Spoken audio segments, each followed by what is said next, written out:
What the new activists like Tim Daly live for is direct action, and direct action means the ALF, the Animal Liberation Front. From a hard core of half a dozen activists 10 years ago when it started, the ALF now claims some 1,300 members, loosely organised in small cells. They seize animals from farms and laboratories and vandalise the property of anyone marked out as an animal abuser.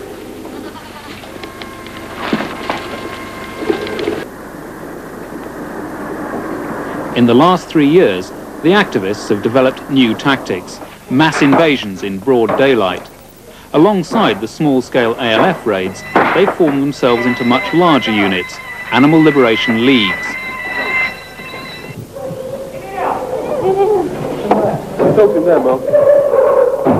Activists by the hundred have stormed some of the country's largest establishments to produce pictures of vivisection and, as they see it, rescue animals.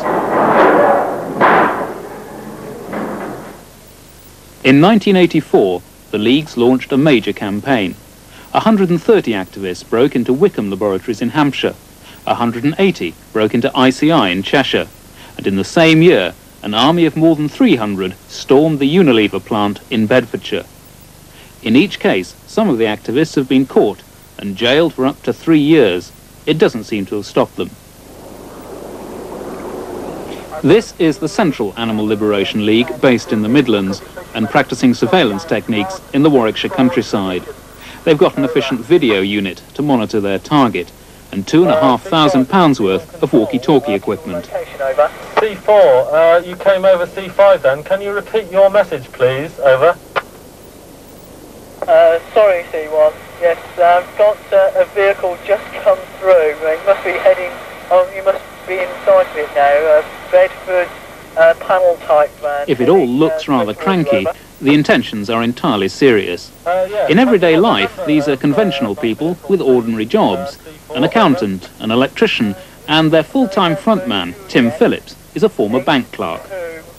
What we take on is very major targets. We intend to take on targets, say vivisection laboratories, which will get a lot of publicity, that are very significant.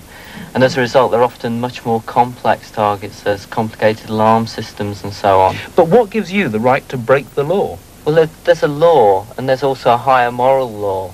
Within these laboratories, animals are being tortured and dying. They have absolutely no say. Their only hope is organisations such as ourselves. And we consider it completely morally wrong to torture these animals. Arrogant or not, it's the fact.